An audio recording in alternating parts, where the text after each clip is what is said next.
Praise God, hallelujah. Isa po mawalang pagpapala po sa ating lahat. Praise God. Kaya wala po tayo sa kayo. Kasama-sama po natin purihin at nakilain natin po ito sa umaga ito. At hindi ang lang mo lang.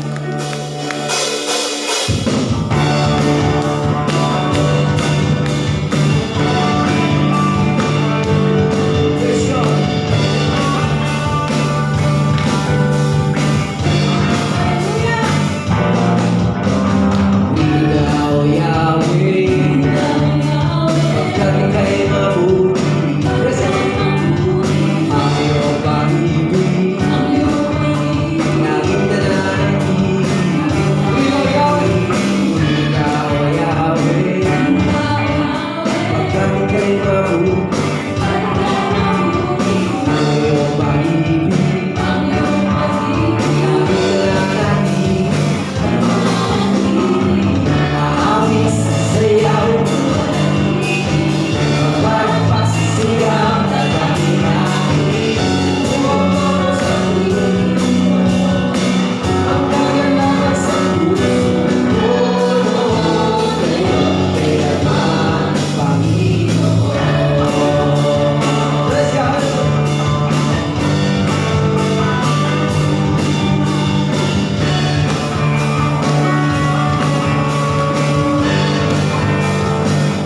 Praise God.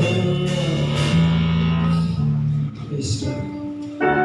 Patuloy natin ang ating Panginoon.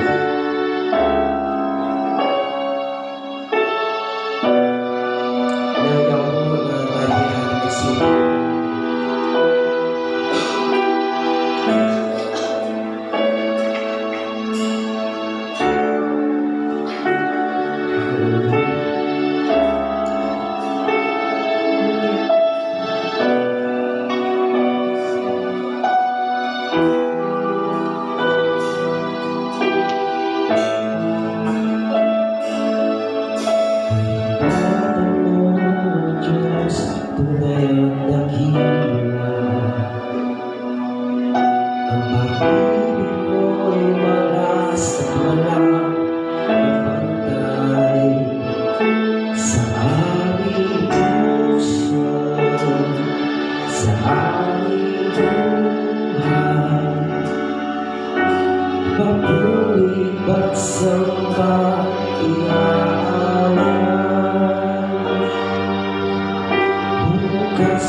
Sa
ganito, Panginoon. Maraming salamat sa mga kapatid kong nanarin dito, Panginoon. Naglaan ang kanilang mga oras, Panginoon. Ibigay purihin at sambahin, Panginoon. Hindi hadlang yung ulan, Panginoon. Makatapunta kami sa iyong panabahan, Panginoon. Hallelujah. Nararapat lamang na ikaw pasalamatan at takilain, Panginoon, sa umagang ito. Hallelujah. Palakpakan po natin ang ating Panginoon sa umagang ito.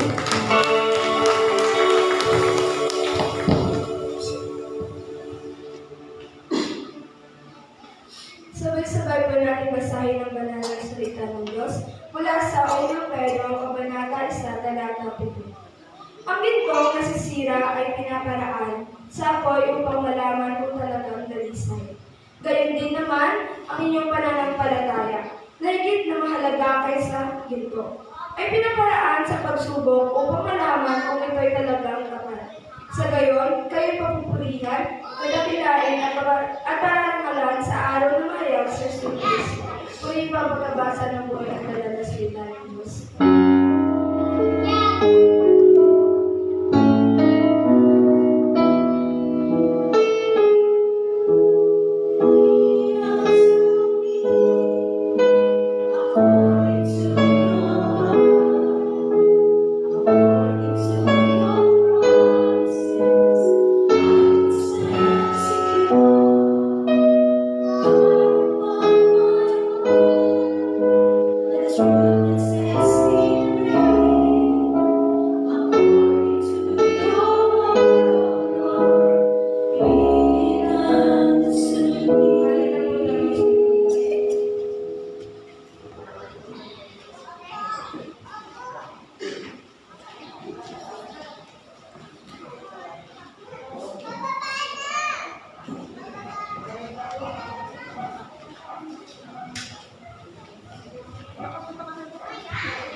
Magandang umaga po sa ating lahat. Pakibati niyo nga po yung katabi niyo.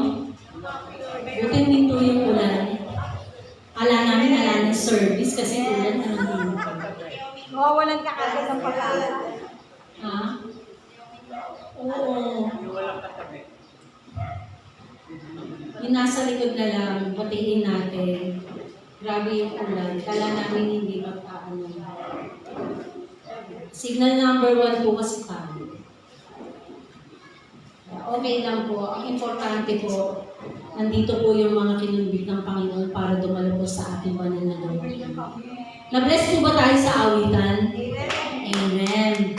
Palakpakan namin sa natin ang ating Panginoon. Ayan. Ang topic po natin ngayong umaga, tungkol po sa pananampalatayang sinusubok at pinadalisay.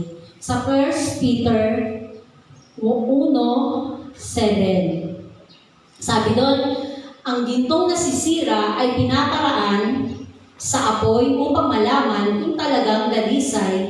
Gayon din naman ang iyong pananampalataya na higit na mahalaga kaysa ginto ay pinaparaan sa pagsubok upang malaman kung ito'y talagang tapat sa gayoy, kayo'y pupurihin, dadakilain at pararangalan sa araw na mahayag si Jesucristo. Amen.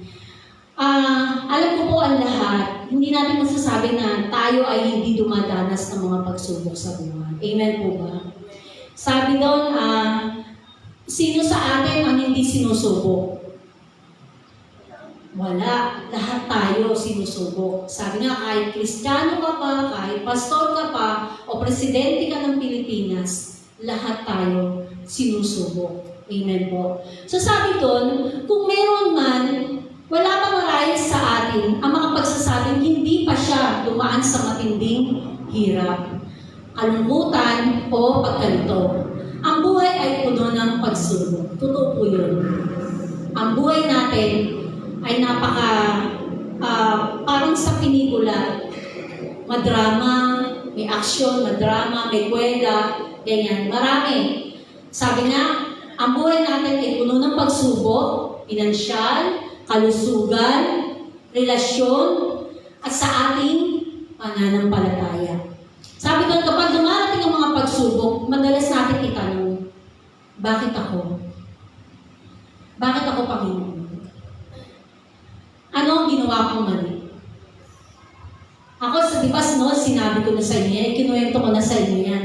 Natanong ko ng minsan ng ating Panginoon. Na, tinanong ko siya, bakit? Ba't ako, Lord? Ang dami kong na-win soul. Ang dami kong inaalaga. Ganun yung mga tanong ko. Kasi alam niyo naman, di ba yung kwento ko?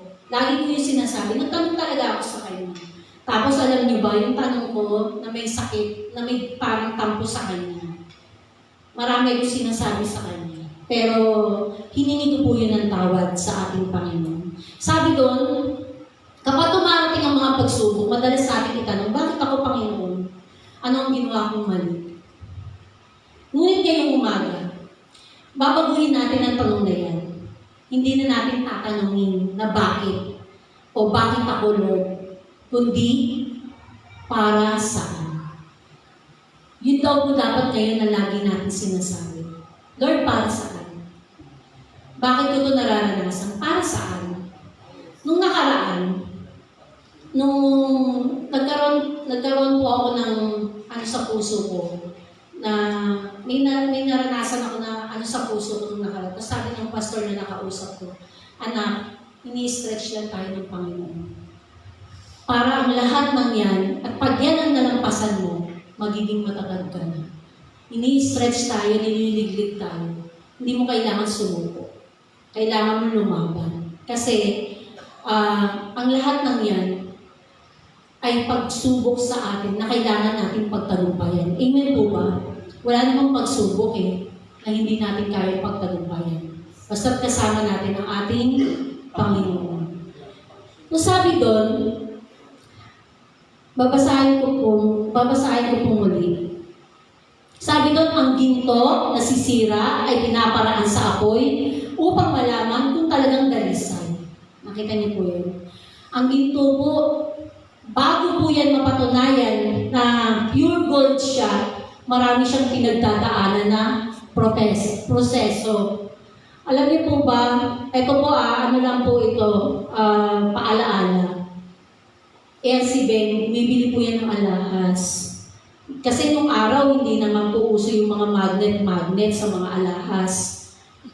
Alam niyo po ba, nung nalaman niya na namamagnet yung alahas niya, nung sinanla niya, pero nasanla pa rin siya, nabenta pa rin siya, pero may halo siya, hindi na siya pure. Kaya kung tayo, bibili ng alahas, ito ano lang po ito, isisingit ko, parang aware po tayo sa pagbili ng alahas, kailangan may dala tayong magnet. Sabi doon, gayon din naman ang iyong pananampalataya na higit na malaga kaysa ginto ay pinaparaan sa pagsubok upang malaman kung ito talaga'y tapat. Sa gayon, kayo'y pupurihin, dadakilain at pararangalan sa araw na mahayag si Jesus. Sabi po doon. Una po ang pagsubok. Ang lupa ng pagsasanay. Nakita niyo po, lahat po pala tayo sinasanay na. Tayo nandito sa lupa. Yung mga nangyayari sa atin ngayon ay isang malaking pagsasanay. Tinitrain tayo ng ating Panginoon. Lalo-lalo na po yung ating mga pananampalataya. Sinusubok tayo. Sabi doon, ang unang punto ay tungkol sa context ni Apostol Pedro ay sumulat sa mga mananampalataya na nasa ilalim ng matinding pag-uusig. Sila ay tinawag niyang mga hinirang na naninirahang dayuhan. Makikita niyo po doon i-explain ko lang po yung hinirang at mga hinirang. Sabi po doon,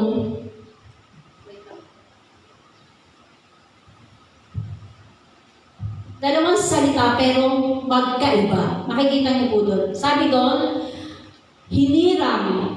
Ito ay tumutukoy sa banal na pagkakakilanlan o divine identity ng mga mananampalataya. Sila ay pinili ng Diyos Ama ayon sa kanyang paunang kaalaman at pinabanal ng Espiritu Santo sa 1 Peter 1 hanggang 2. Tapos sila ay mga taong itinalaga at inilayo sa mundo upang maging pag-aari ng Diyos at mamuhay ayon sa kanyang kalooban. Yan po yung sinasabing mga hinirang. Kasi sinabi po doon, sa binasa natin kanina, ang unang punto ay tungkol sa context na si Apostol Pedro ay sumusulat sa mga mananampalataya na nasa ilalim ng matinding pag-uusig. Sila ay tinatawag niyang mga hinirang na naninirahang dayuhan. Tapos sabi doon sa pangalawa, naninirahang dayuhan. Naninirahang dayuhan, ibig sabihin, mga residence alien. Kumbaga, hindi sila taga rito. Ito ay tumutukoy sa pangmundo at panlipunang kalagayan ng mga mananampalataya. Ang salita ay nagpapahiwatig na sila ay banyaga o temporaryong mga naninirahan sa lupain na kanilang kinalalagyan sa Ponto, Galacia, Cappadocia, Asia at Bithynia. Ang mundong ito ay hindi ang kanilang permanenteng tahanan. Ang kanilang tunay na pagkamamayan ay nasa langit. So, ibig sabihin pala, lahat tayo dito, mga tayo, hindi taga rito. Amen po ba? Dahil dito, inaasahang hindi sila magpapadaig sa mga masasamang kaugalian ng mundo, kundi mamumuhay ng kaiba bilang mga embahador ng kanilang makalangit na kaharian. Ibig sabihin pala, tayo po, hindi po tayo mga taga rito at tayo ay mga ambasador. Tayo mga pinili ng Diyos ang magiging magandang ehemplo para sa sanlibutan na ito. Magiging good example. Sasabi doon, sa madaling salita, sila ay mga taong pinili at pag-aari ng Diyos na pansamantala lamang naninirahan sa mundo habang naghihintay sa kanilang walang hanggang tahanan. Amen po ba? So sabi doon, tayo ay mga hindi taga rito. Mga nakikipamabulan tayo. Amen po.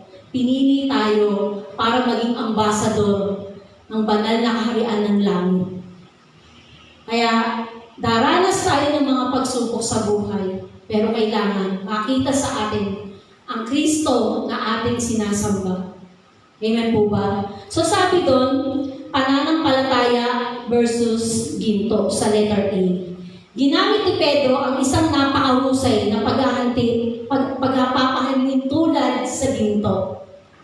Tignan niyo nga po yung katabi niyo kung mukhang ginto. Ginto ba yan? Tanso? Bakal? Ano ba? Ano ba ang matatawag natin sa kanila? Alawa. Kinakalawa? Plastic. Okay. So sabi doon, una, ang ginto ay mahalaga. Totoo naman, ang ginto ay mahalaga. Ngunit hindi po ito panghabang buhay. Maaari po itong manakaw, maluma, mawala. Ang pananampalataya ay higit pa sa ginto. Sinabi ni Peter, hindi na mahalaga ang iyong pananampalataya ay sa ginto.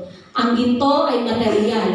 Ang pananampalataya ay spiritual at nagdudulot ng buhay na walang hanggan. Kung ang ginto ay kailangan subukin sa apoy upang maging dalisay, gaano pa kaya ang pananampalataya? Nakita niyo po. Gaano pa daw po kaya ang ating pananampalataya?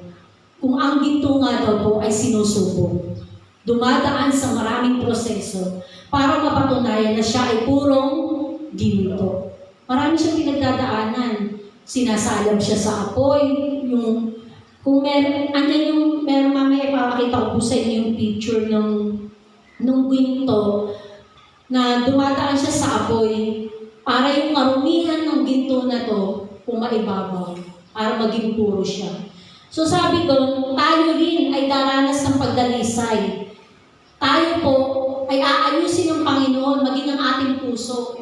Dadaan tayo, liligligin tayo kahit na masakit. Kahit na mahirap, ipararanas sa atin ng Panginoon yan. Kung yun yung paraan para maliglig tayo at maging dalisay. Ipararanas sa atin ng Panginoon kahit na sa pinakamahirap na sitwasyon ay daranasin natin yung sakit na yun. Minsan nga, bilang isang mananampalataya, daranas ka ng hirap o sakit ng kalooban. Pero ang Diyos ay hindi niya tayo pababayaan. Amen po ba? So sabi po doon, sa letter D, ang layunin, patunayan at Patunayan ang katunayan. Dalawang salita, magkaiba ng kahulugan. Patunayan ang katunayan. Ang salitang patunayan, dito ay nangangahulugang ipakita ang tunay na kalidad ng isang bagay. Paano natin mapapatunayan yung isang kalidad na bagay? Sa tingin niyo po, paano natin masasabi na napakatibay ng stepping ko? Dahil ba branded? Matibay na? Diba yung iba yung pamantayan nila? Branded. Kaya mahal to, matibay to. Yun yung pamantayan ng iba. Pag sinabi nilang, ay, ano to, signature to, matibay to. Diba? Pero pag sinabing gawang China, ano kagad iniisip ng tao? Marupok. Totoo naman po. Diba? Yun ang nagiging pamantayan ngayon para patunayan na matibay ito. Para mapatunayan na matibay ito. Pero ano yung katunayan? Pag ito, mapapatunayan natin ang isang bagay kung hindi natin susubukan. Kung hindi natin sasaliksikin na kung gaano siya katibay. Ako, pag bumili ko nito na subukan ko, ay hindi pala matibay. Diba? Sayang ang pera. Diba? Kailangan talaga magsayang ka ng pera para mapatunayan mo eh. Minsan sasabihin sa iyo ng mga budol, ay magandang klase to. Bumili ka na, matibay to. Pero mga ilang araw lang, di ba? Natatawa yung mga bubudol. Di ba? Magandang klase to. Masarap to, tikman mo. Pag binili mo matabang pala, walang lasa. Di ba? At least napatunayan mo. Ganun din po sa ginto. Ganun din po ang buhay Kristiyano. Susubukin tayo, lilig-ligin tayo para makita ng Panginoon kung tunay ka nga bang nananampalataya sa Kanya. Daranas tayo ng mga pagsubok. Lilig-ligin tayo kahit masakit, pero tinitingnan ng Panginoon hanggang saan ka anak. Lagi natin iisipin na tinagdadaanan namin ito na kasama namin ng Panginoon. Naniniwala po ako doon. Dahil 2 na sa pamilya ko, 3 sa pamilya ko, na sinamahan ng Panginoon sa sitwasyon na masakit. Di ba? Si Ate Penny, si Oday, si Rona. Kung hindi sinamahan ng Panginoon yan, magpapatuloy ba yan sa Panginoon? Di po ba? Si Nanay Emma, andyan din pala si Nanay Emma. Di ba? Kung hindi sila sinamahan ng Panginoon, makakaya ba nila na humarap sa tao? Na maglingkod sa Panginoon? Hindi. Pero dahil mahal sila ng Panginoon at tinitignan ng Panginoon yung purity ng kanyang mga anak, andyan siya, nakaalalay siya. Kasi alam niya na anytime pwedeng bumitaw ang anak ko, kaya hindi ko siya bibitawan. Daranas sila ng pagsubok pero nandito ako. Di po ba? Kaya sabi ko doon, ang salitang patunayan dito ay nangangahulugang ipakita ang tunay na kalidad ng isang bagay. Ang pagsubok ay hindi para sirain tayo. Amen po. Hindi tayo sinisira ng pagsubok. Actually, pag yan nalampasan natin, doon natin pamapasok yung mga realization. Marirealize mo, ay totoo pala. Buti na kayanan ko. Kaya pala pinahintulot na dumating sa akin ito ng Panginoon. Kasi meron siyang gustong iparating sa akin. Meron siyang gustong sabihin sa akin, pero hindi ko siya pinakikinggan. Di po ba? So sabi doon, hindi tayo sisirain ng mga pagsubok na pinahintulot ng ating Panginoon, kundi para ilabas ang totoo nating pananampalataya. Amen po? Sa panahon ng kasaganaan, madaling magsabi, naniniwala ako sa Panginoon. Siyempre, dumaranas ka ng kasaganaan eh. Kapag may blessing, thank you Lord, naniniwala ako sa iyo na hindi mo ako pababayaan. Siyempre, sumasagana ka eh. May blessing ka. Pinagpapala ang buhay mo, pinagpapala ang pamilya mo. Paano kung nandito na ang pagsubok? Sabi nga, naniniwala ako, pero sa gitna ng sakit, kawalan at pag-aalinlangan, doon lumalabas ang tunay na katatagan ng ating pananampalataya. Ano po ito? Minsan, pag tayo, yung mga heartbroken tayo, wala na. Pagkulang na tayo sa mga bagay na kailangan ng mga pamilya natin, bagsak na. Minsan sa ministry, ganun din. Bumabagsak ka pag nasasaktan tayo, bagsak. Nangihina tayo na parang ayaw, gusto ko nang bumitaw. Doon nakikita yung purity, kung tunay ba tayong ginto sa harapan ng ating Panginoon. Kaya anuman ang pagsubok, masaya man yan, kalungkutan man yan, lagi natin iisipin, sinusubok tayo ng Panginoon. Hindi porket binibless ka ng Panginoon, ay kailangan mo siyang sambahin, pasalamatan. Minsan, testing niya ng Panginoon sa'yo kung bakit kanya pinagpapala. Baka kaya kanya pinagpapala, gusto kanya matuto na magkaloob o magbigay o maging tapat sa kanyang gawain. O matuto kang magmahal sa kapwa mo, kaya kanya binibless. Pero yung iba ang mindset, ay hindi, ipunin ko to. Magbi-business ako. Bawal mag-share. Bawal ibahagi. Pero nakita mo yung mga hindi po yung salat sa pera, sa pinansyal, sila yung mga nagbibigay kahit maliit na halaga. Pero naman ang puso nila, Lord, ibabalik mo to. Ang siksik, liglig at umaapaw. Kayo na po ang bahala sa amin. Surrender. Di po ba? So dapat, ganun din po tayo.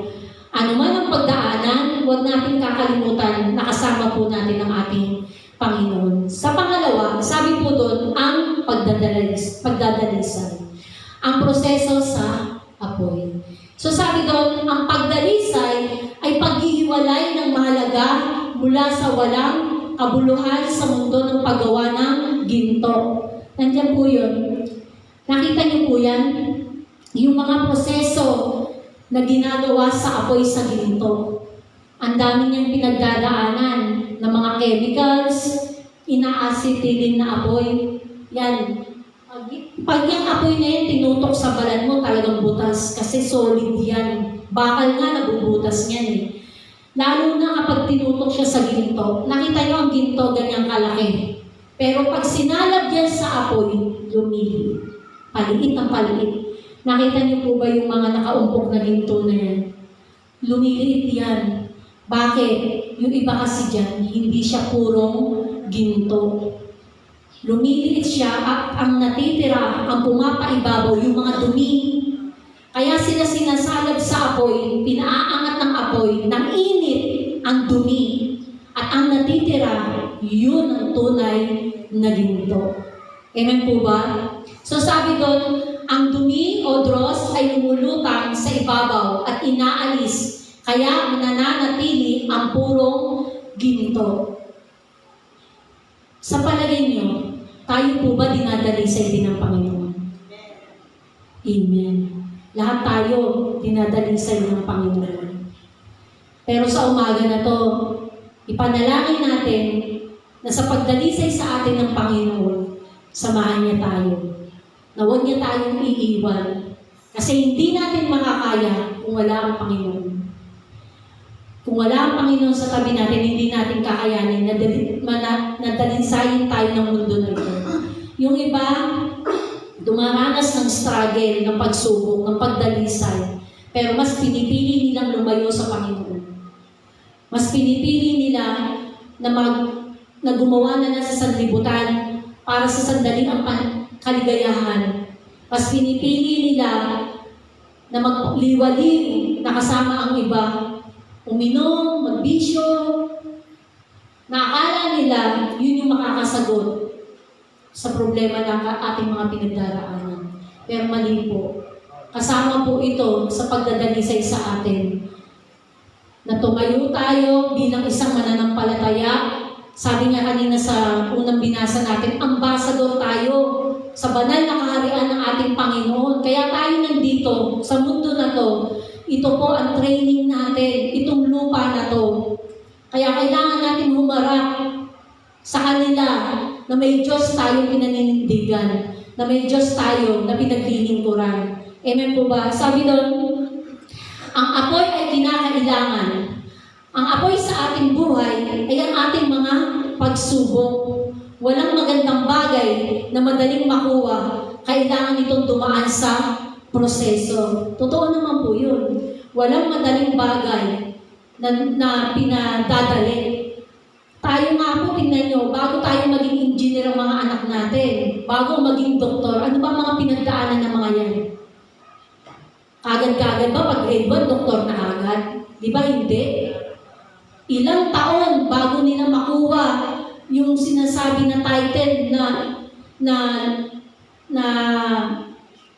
attorney, licensed attorney, or licensed engineering.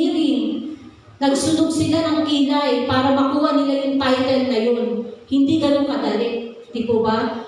Yung mga nagsusumikap sa buhay, kaya sila meron yan, nagsumikap sila. Pinaghirapan nila. Hindi one click, nakuha nila yung pinaghirapan na nilang yun. Yung tinatamasa nila ngayon, hindi ganun yun. Hindi lang nila nadampot sa kalsada yung yaman na yun. Pinaghirapan nila yun. Amen po ba? Kaya sabi doon, walang madaling proseso. Lahat dumaan sa proseso. Kahit mahirap, madali, lahat po yan. Lahat po yan pinagdadaanan. Tapos sabi doon, ang init ay nagpapakita ng dumi sa ating buhay. Ang mga bagay na humahawak sa atin mula sa Diyos, kawalan ng pasensya, pag-aalinlangan, galit, pagreklamo. Nakita niyo po yun? Yun daw po yung dumi na meron tayo sa ating mga buhay. Yung pasensya, kawalan ng pasensya, pag-aalinlangan, galit at pagreklamo. At habang tumataas ang init ng problema, unti-unti lumulutang ang mga ugaling ito. At tulad ng mandaragat ng ginto o refiner, nanunood ang Diyos, hindi niya aalisin ang apoy hanggat hindi niya nakikita ang kanyang sarili na nag-reflection ng dalisay na pananampalataya. Nakita niyo po, hindi daw po pahihintulutan ng Panginoon na mawala sa iyo yan hanggat hindi niya nakikita na nagre-reflect siya sa buhay mo. Yung iba kasi, ang problema, may pagsubok na o dumaranas na ng pagdalisay sa Panginoon, mas marunong pa sa Panginoon. Binabaliwala yung pangungusap ng ating Diyos. Na minsan kinakaya, mas ayaw ng pumili na, Lord, ito ako, hindi ko kaya. Hindi ko na kaya, Lord, tulungan niyo po ako. Na mas pinipili na sarili na lang o gumagawa ng sariling kaparaanan. Anong nangyayari? Wala pa rin katagumpayan yung sariling mga plano ng kanyang mga anak. Pero sabi doon, kailangan daw makita sa atin ng ating Panginoon yung pagtitiwala. Yung pagtitiwala, yung pananampalataya na nandyan ako sa iyo. At naniniwala, gusto niya makita sa puso mo. Lagi siyang nakatingin sa puso natin na naniniwala ako sa iyo, o Ama. Amen po. Sabi doon, yun ang gusto makita sa atin ng Panginoon, yung mag-reflect siya. Tapos sabi doon, dalisay na pananampalataya. At lagi po natin iisipin, hindi nagpapahintulot ang Diyos ng pagsubok na hindi po natin kakayanin. Amen. Hindi siya nagbibigay, hindi niya pinahihintulot ang mga pagsubok sa buhay kung hindi natin kakayanin. Lahat po yan. Sabi nga kung may pagsubok, meron pong solusyon na kasama ang ating Panginoon. Ang gusto ni Lord sa ganitong sitwasyon ay manampalataya tayo sa Kanya at makita sa ating mga buhay yung totoong pananampalataya. Dahil ang lahat ng yan, sabi nga kanina sa una natin pinag-usapan, yan daw po, itong mundo natin, ay training ground natin. Nandito ang pakikipaglaban. Liligligin tayo, yuyugyugin tayo, dadaan tayo sa apoy, idadaan tayo sa mga circumstance ng buhay natin na mahirap, pero kailangan tumindig tayo na kasama siya. So sabi ko sa letter B, mula sa paniniwala tungo sa pagtitiwala. Ang pagpapadalisay ay naglilipat sa atin mula sa isang pangkalahatang paniniwala tungkol sa Diyos, tungo sa personal at malalim na pagtitiwala sa Diyos.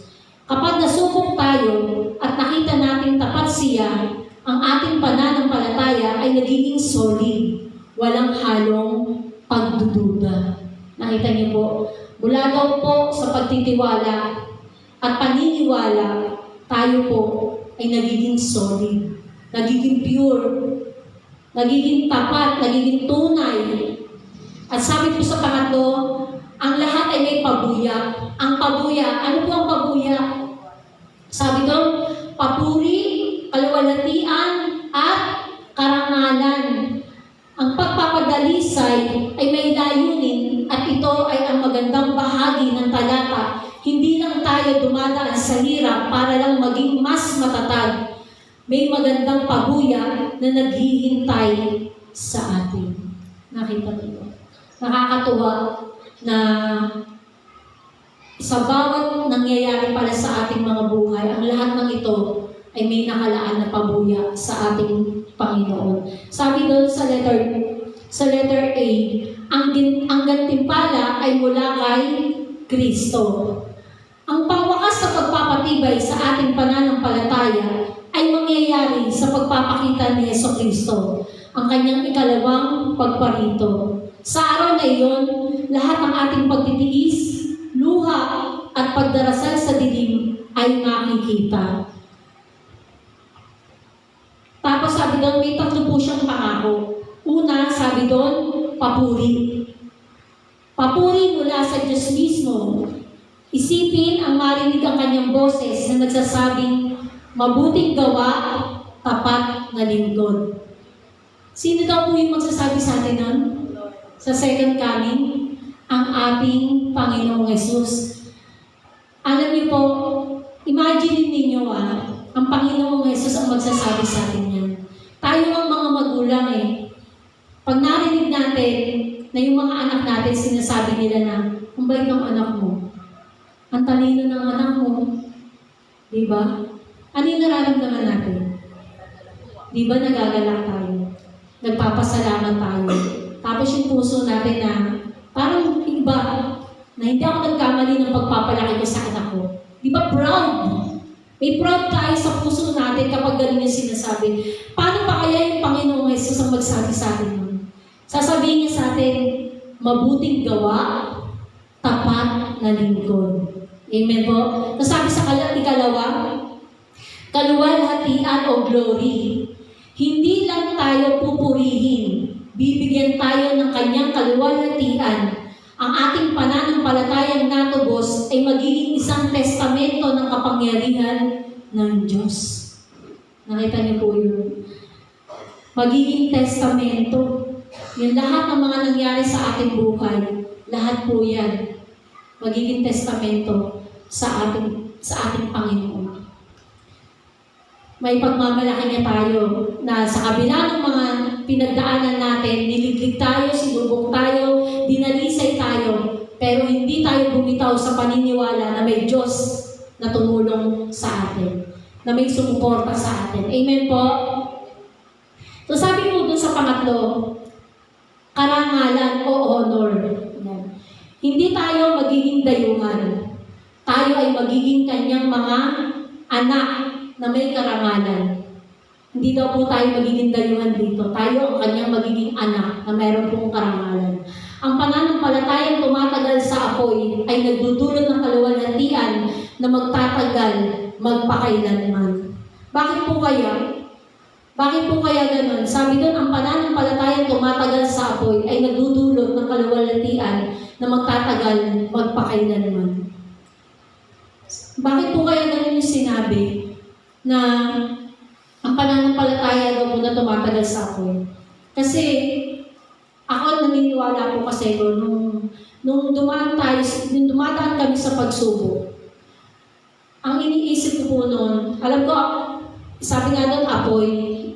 Yung mga pagsubok natin, yan po yung apoy na sinasabi dito. Nung dumaan kami sa pagsubok, kasi ilang buwan lang, nawalan kami ng mahal sa buhay, sunod-sunod. Tapos, biglang napanghinaan pa kami ng pain. Talagang humina po talaga yung pain namin.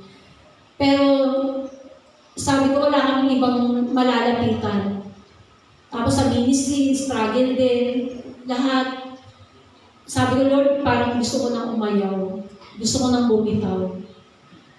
Pero alam ko, yung lahat ng pinagdaanan namin na to, ng buong taon na to, ay pagpapadalisay ng ating Panginoon para mas lalo tayong tumatag bilang isang mananampalataya, bilang isang lingkod niya. Sabi ko nga nung nakaraan, hindi ako naniniwala na kaya ka nandito sa church dahil lang sa ministry mo o dahil mahal mo lang ang JRN. Hindi. Kaya ka nandito dahil mahal mo ang Panginoon na ating pinaglilingkuran. Amen po ba? Kaya tayo nandito, hindi dahil sa ministry. Yun yung sinabi ko nung Bible study lesson kami dito. Sabi ko, kasi sinaliksik ko ang laman ng puso ko. Lord, bakit ako nandito? Bakit ako nagpapatuloy? Mahal ko lang ba ang church? Mahal ko ba ang ministry ko? Pero lagi niya sinasagin sa akin na hindi yun ang mahal ko, kundi ang Panginoon ang mahal ko. Siya na yung mahal ko. Kasi siya na yung pumapasok lagi sa isip ko eh. Sabi, di ba parang sa lalaki, pag mahal mo ang isang babae, di ba siya yung lagi mo naiisip? Yung mahal mo sa buhay mo, yung lagi mo naiisip. So yun din yun eh. Siya yung lagi pumapasok sa isip ko. Siya yung nagre-reveal ng mga dapat kong gawin. Siya yung nagpapaalala sa akin na ito, lumaban ka, pray ka lang, kakayanin mo yan. Diba siya yung nag-remind lagi? Hindi lang sa pahiwatig niya, kundi sa mga salita niya. Kaya alam ko na kaya ako nandito at kaya kayo nandito dahil mahal po natin ang ating Panginoon. Amen po ba? So sabi po doon, tapos na pala tayo. Sa conclusion, kaya't ngayong araw, kung ikaw ay nasa gitna ng matinding pagsubok, tandaan niyo po, ang Diyos ay may layunin. May layunin po sa bawat isa sa atin. Hindi siya nagpapahintulot ng aksidente sa ating buhay.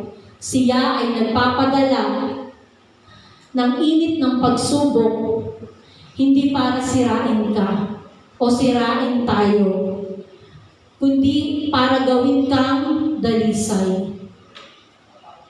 Huwag kang tumingin sa init ng apoy. Huwag daw po natin tignan yung mga pagsubok. Sa totoo lang po, pag ang pagsubok tinignan natin, talaga pong manghihina tayo. Talaga pong manlulupay-pay tayo. Pero sabi doon, kundi tignan mo ang kamay na may hawak sa iyo at ang kalwalhatian na naghihintay sa iyo. Kung ang inyong pananampalataya ay dalisay na, makikita ito sa iyong buhay. Magiging mas mapagmahal ka, mas matatag, at mas nagtitiwala kayo. So ngayon po, sa susunod na dumating po ang pagsubok sa buhay natin, huwag po tayong magpapanik. Sa halip, lagi itong tayong magtanong, Lord, ano po yung sinabi ko kanina, natatandaan niyo po? Ano po yung dapat natin itanong? Hindi yung, Lord, bakit ako? Yun. Yun ang lagi niyo pong tatanungin sa Panginoon. Lord, para saan? Bakit po nawalan ng trabaho ang asawa ko? Para saan? Lord, bakit nawalan po kami ng kabuhayan? Para saan po? Yun po yung lagi natin tatanungin. Lord, bakit po nagkasakit ang anak ko? Bakit po nahinto yung anak ko sa pag-aaral? Para saan? Ano po ang purpose nun? Tulungan niyo po ako, Panginoon. Lagi, ganun po lagi ang tatanong natin sa Kanya. Kasi bakit pag ang tanong natin sa Kanya, yung kino-question natin siya, bakit ako? Diba? Parang kino-question mo siya. Sino gusto mo? Yung kapitbahay mo, yung kapatid mo. Nakita niyo po ba yung nanay sa TV, yung nag-viral ngayon na namatayan ng 3 anak? Yung nasunog po, nagtatrabaho siya, iniwan lang yung 3 niyang anak sa mga kaanak niya. Yung mga kaanak nakalabas ng bahay, pero yung 3 anak niya sa taas na iwan, hindi daw nakita yung mga bata. Pero sabi ko nga po, ang sigaw ng nanay, nung naging hysterical, Lord, bakit ako? Sigaw siya ng sigaw, bakit ako, Lord? Naghahanap buhay ako para sa mga anak ko. Ano na ako maghahanap buhay? Wala na sila. Diba? Kino-question niya yung Panginoon. Dati rin, ganun din na naging attitude ko. Pero nung inaral ko po ito, hindi po pala dapat ganun. Para saan, Lord? Bahala na po kayo kung ano po yung kalooban ninyo. Pero lagi niyo po akong sasamahan, lagi niyo po akong aakalin, lagi niyo po akong niyayakapin, ipadaman niyo po palagi sa akin, Panginoon, na nandyan ka, na hindi mo ako iniiwan. Kasi sa totoo lang, kung wala ang pagsama ng Panginoon, hindi po talaga natin kakayanin. Hindi natin malalampasan yan. At naniniwala ako na ang Panginoon natin, siya yung sumama sa mga kapatid din natin na nakadumanas ng matinding pagsubok. Amen po. Palakpakan nga po natin ang Panginoon. Praise God. Hallelujah. Sabi doon, sa susunod na dumating ang pagsubok, huwag magpanik, sa halip magtanong, Panginoon, anong dumi ang gusto mong alisin sa akin sa pamamagitan ng pagsubok na ito? Yan po ang itanong natin. Pangalawa, ano ang nais mong ituro sa akin tungkol sa iyong katapatan? Isuko po natin ang dumi, panghawakan ng ginto, at asahan ang kanyang papuri. Dahil sa lahat ng ginagawa nating katagumpayan, sa second coming ng ating Panginoon, siya mismo ang magsasabi sa atin, yes, well done. Yes. Diba? Nagtagumpay tayo, nakasama siya. Amen po? Amen. Amen. Sabi doon, ang paghahambing na ito ay nagbibigay diin na ang mga pagsubok sa buhay ay hindi parusa, kundi isang proseso upang gawing mas matatag at dalisay ang ating pananampalataya na siyang tunay nating yaman na dadalhin natin hanggang sa kabilang buhay. Hallelujah. Salamat po, Ama, sa iyong mga salita. Sana sa umaga po na ito ay meron po tayong natutunan. Sige po, pwede po ba tayong tumayo lahat? Hallelujah. Manalangin po tayo sa Panginoon. Lord, maraming salamat. Maraming salamat sa iyong mga salita na patuloy na nagtuturo sa amin. Dalangin lang po namin ngayong umaga, Panginoon, na sa tuwing kami dinadalisay mo, O God, para maging perpektong mananampalataya sa iyong harapan. Dalangin po namin, Lord, na ipadama mo po ang iyong pagsama, ang iyong pagyakap, Panginoon. Dahil hindi namin makakaya, Panginoon, ang apoy na dumarating sa aming buhay kung hindi mo'y mararanas, Panginoon, ang iyong kapangyarihan, ang iyong pagsama sa bawat isa sa aming Panginoon. Kaya Lord, sa tuwing dumarating po ang apoy na ito, dalangin po namin na ikaw din po ang pumatay nito, Panginoon. Tulungan niyo po kami na patayin ang apoy na to at patuloy niyo po kaming patatagin, Panginoon. Dahil alam namin ang apoy na to ang magpapatibay sa bawat isa sa aming Panginoon. Kaya Lord, samahan niyo po ang bawat isa na meron pong mga pinagdadaanang apoy sa kanilang mga buhay, na may mga apoy sa kanilang mga puso, kabigatan, karamdaman, o mga problema sa kanilang buhay, Panginoon. Ikaw po, Lord, yung patuloy na sumama sa kanila at mag-comfort sa kanila, Panginoon. Yakapin niyo po sila, Lord, at ipadaman niyo na nandiyan kayo at hindi niyo kami iiwan, Panginoon, sa mga sitwasyon na sinusubok po kami. Lord, maraming salamat, O God. Maraming salamat sa araw na ito na hindi naging hadlang ang ulan para sambahin ka, pasalamatan ka at itaas ka sa aming mga buhay. Salamat po, Ama, sa iyo po yung pinakamataas na papuri, pasasalamat at pagsamba sa tanging pangalan lamang po ng iyong anak na si Jesus. Amen. Makakaupo na po.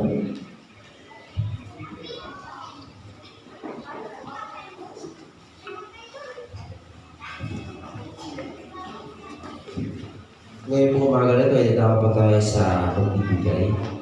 And pakibulat po tayo sa aklat ng ikalawang Korinto, verse 7. Sabi po dito, ang bawat isa ay dapat magbigay ayon sa ipinasya ng kanyang puso, hindi mabigat sa loob o napipilitan, sapagkat iniibig ng Diyos ang masayang nagbibigay. Tayo po lahat ay yumuko at manalangin. Aming Diyos na makapagalalan sa lahat, hallelujah, salamat po sa lahat na biyayang patuloy ninyo ibinibigay sa aming buhay, Panginoon. Ngayon po inaalay namin ang aming mga tithes at offering bilang pagsasalamat sa inyong kabutihan. Naway gamitin ninyo ito po, gamitin ninyo ito para sa ikalalago ng inyong gawain at sa pagtulong sa mga nangangailangan. Dinadalangin din po namin ang aming mga kapatid namin hindi nakapagbibigay ngayon, naway pagpalain sila upang sa susunod ay makapagbahagi na rin sila ng may galak sa kanilang puso. Pagpalain nyo rin po ang bawat isa at turuan kami magbigay, hindi dahil sa obligasyon, kundi dahil sa pagmamahal namin sa inyo. Ito po ang panalangin sa dakilang pangalan ng iyong anak na si Jesus. Amen. Sweet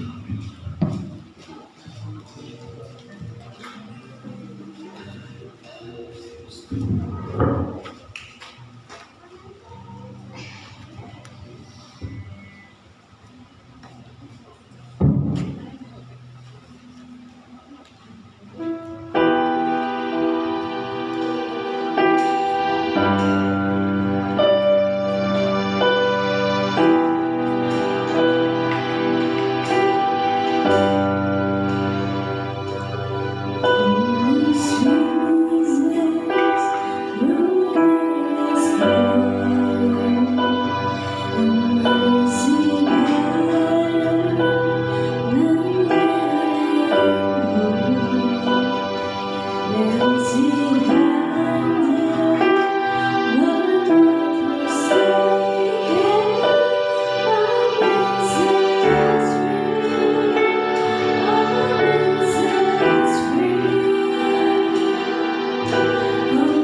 nais ko lang pong pagbalik ng kapalighan sa Panginoon sa mga pagsubok, sa mga pagdadalisay sa buhay ko, sa buhay namin.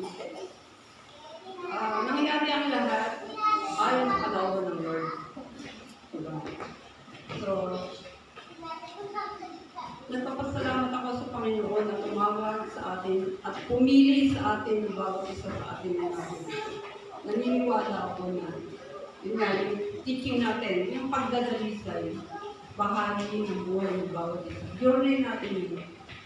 Pero nais ko lang po i-share sa inyo bago magpasalamat. Yung nangyari nung pangalawang gabing huling lamang. Nag-table, inikot ko po yung bawat table. Para mga basta. Sabi ko, paswardyan muna kayo. Nag-table po ako doon sa bawat mga bisita dahil di ba bawat table na mas organized nung gabi na yun. Naging bisita po namin isa sa mga kapitbahay namin sa Santa Rita. So, kilala nila kami. Mula nagsimula kami bilang mag-asawa. Kilala nila yung buhay namin kung paano yung takbo ng buhay namin. Sabi niya doon sa hito, ang ganda naman ng samahan niyo. Ang ganda naman ng samahan ng grupo na ito. Oo, naniniwala ako na meron na iisang Diyos yung ating tinatawagan. So, nag-mention siya ng mga group, mga religious group. Nakikinig lang po ako yung kailan. Pero kilala po talaga ako. Then, siguro, yun yung kaalaman natin as yung conviction ng Holy Spirit. It's your turn. Parang pinasa yung white. It's your turn. Yun yung feeling ko yung time.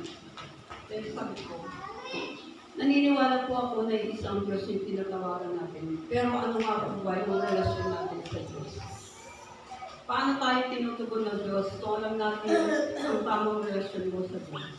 So, hindi religion. So, thanks God, siyempre, yung presence of mind, siyempre, gulong-gulo yung isip ko at that time. Ang daming intindihin, ang daming pero, maaliwala siyo, or malinaw sa kaisipan ko yung salvation. Kaya nung sinabi, parang naramdaman ko yung pinasa sa akin yung mind na it's your turn. Napahindi ko lahat ng nasa table na yun. And yung relasyon ko, yung nagbabag, yung nakikita yung reflection ng relasyon namin sa isa't isa dito. And namin sila basta yung nakikita nila yung na may kumikilos, may session nila, wala ka na kumikilos, wala ka na. Sabi ko, yun po yung reflection ng buhay namin. Relasyon namin sa Diyos, relasyon natin sa Diyos, dapat magre-reflect sa kapwa natin. So, reflection. Yun nga yung teaching na ni Condoring ako. Sorry. Yung paglilinis or pagkikilatis ng Lord sa buhay natin. Nakaka-relate po kasi ako nung dalaga po ako, napunta kami sa Balato. Yung minahan talaga, yung planta ng minahan. So yung pag-purify ng gold, parang naano ko. Totoong related po sa buhay natin bilang sa Kristiyano. At yun nga ginawa ng nangyari nung day na yun, na simpleng sharing ng salvation, pero tumimo sa isipan ng mga tao. Kasi buhay mo na yung nagpapatuloy.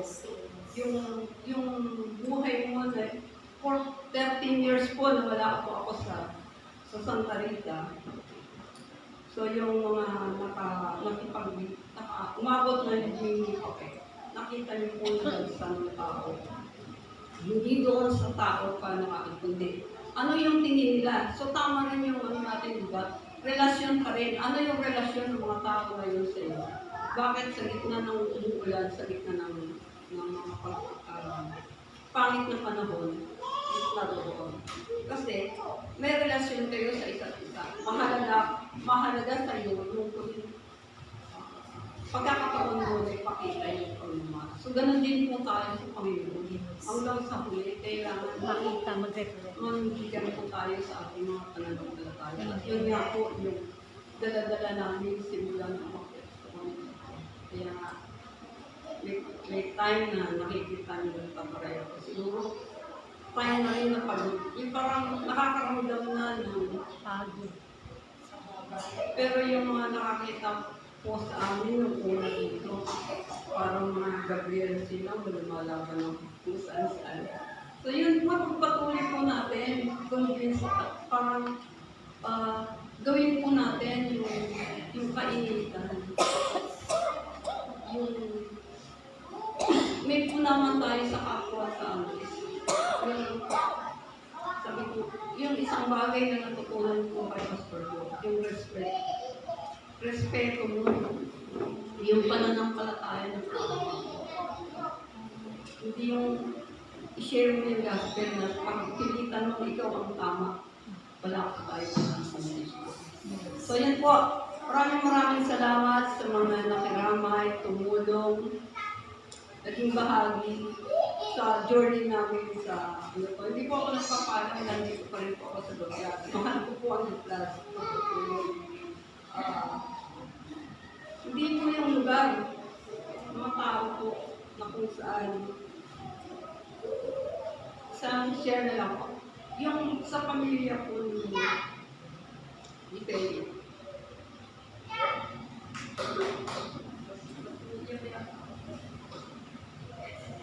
Hindi ko, ang dami ko pong naranasan noong time na yan, na iba-ibang pastor ko kasama ko. Pero hindi pala yun, yung panahon para mag-share sa kanila. Pumasok, tumimo yung word. Kung hindi may mga bagay ang nagawa. Kung saan, nakita nila yung purity pa rin. Yung sincerity ng puso natin kung paano natin ibabahagi yung salita ng Diyos.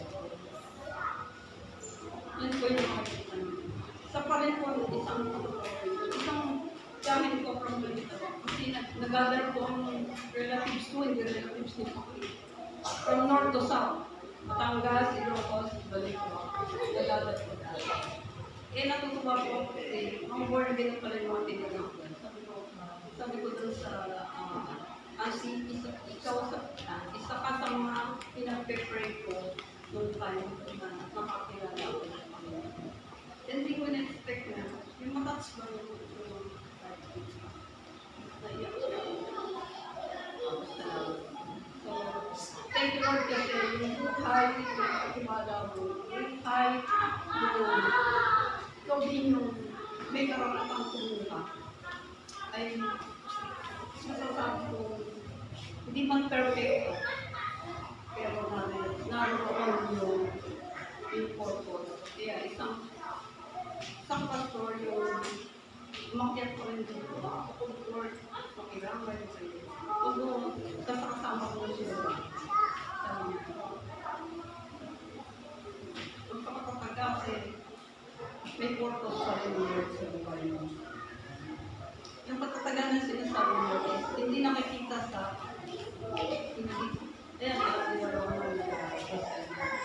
hindi ako iyakin ka. Pero isinupit ko lahat din sa iyo. Kaya yung comfort is gagawa.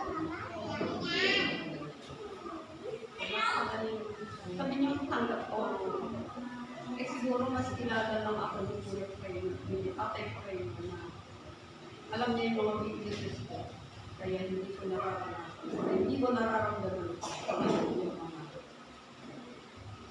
mga bagay. Yung isa lang yung nawala, pero pinalitan ng Lord yung napakaraming nagmamahal sa akin. Kaya salamat sa ating lahat na ibigay sa Panginoon. Amen.